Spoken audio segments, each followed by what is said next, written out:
friends, my name is Rose and I'm from LA. I used to live in a tiny apartment with my dad, but he wanted to give me everything in the world.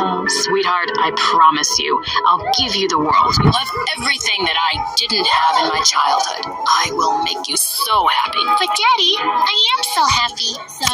Dad fulfilled his promise and worked hard. He became one of the most successful businessmen in the country, and I couldn't be prouder.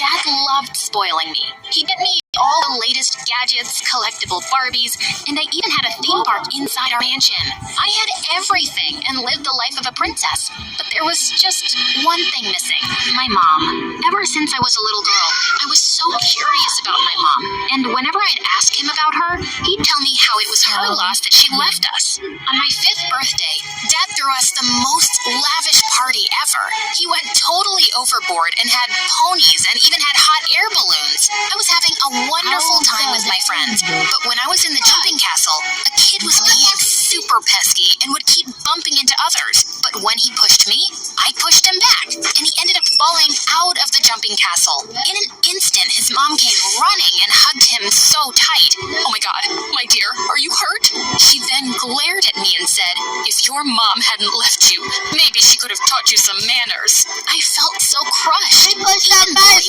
was that kid's fault, and he wasn't hurt bad. His mom was so worried. She so lovingly swept him into her arms and left. It was at that moment I realized that leaving me was not my mom's loss, but mine. And then I ended up throwing the worst tantrum ever. When Dad brought my giant cake out, I kicked the table. "I don't want this. I want my mommy. Daddy, give me my mommy." Everyone was stunned to see me acting out, and then the party was over. Later, when Dad came to tuck me into bed, he gave me a gift. I wanted to give you this when you were older, but I know you need it now. It was a locket with a picture of my mom. It was the first time I was seeing her picture, and it made me so happy. Every night, I kissed her picture and vowed to find her someday. "Mommy, one day when I grow up, promise I'll find you, and I'll be so good, you'll love me." Mwah. One time I was at school and we were going for swimming lessons. The teacher asked everyone to remove any watches and jewelry we were wearing, but I just couldn't remove Mom's locket.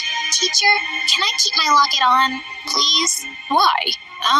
It's the only thing I have of my mom. I never take it off. Hearing this, the teacher squeezed me into a hug, and all the kids looked at me with such sad eyes. "Oh, I am so sorry, Rose. I didn't know. My heart aches for you.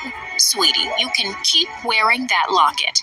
After that day, everyone seemed kind of extra nice to me. In class, they'd offer me the best seat. During lunch, everyone wanted to sit with me and would even share their lunch with me. "Rose, try this. My mom made it for you, especially for you." When I told her about your mom, she so wanted to cook this for you.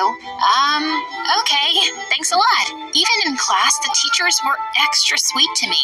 One time we were having a test, and I just coughed, and my teacher went all emotional on me, saying that I didn't need to take the test. Okay, that was awesome, because I wasn't prepared. With a smile, I left the class. But during lunchtime, Natalie came over to me. She was like the meanest girl in our school. "Rose, don't you get sick of your sob story? Every time it's, 'I don't have a mommy.' Always taking sympathy from teachers and other kids. You're such a drama queen. No wonder your mommy ran away from you." God, her words made my blood boil. But it also hurt me so much. I felt I would start crying, but just then someone spoke.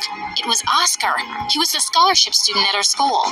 "Come on, Natalie. You have your entire life to be a jerk. Why not take off today? Leave her alone." Natalie just rolled her eyes and checked her nails. "You know, Oscar, you and Rose, you're both pretty much alike. She uses her mommy story, and you use your 'oh, I'm so poor' story so people will have pity on you. So pathetic. That did it. I never wanted anyone's sympathy or pity. Without even thinking twice, I grabbed Natalie's hair, and then she did too.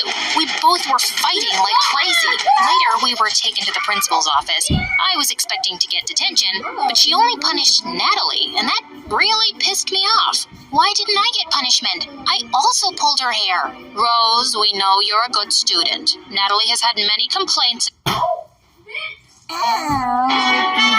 Welcome aboard the Disney Bundle. For Disney Plus, Hulu, and ESPN. hair. Rose, we know you're a good student. Natalie has had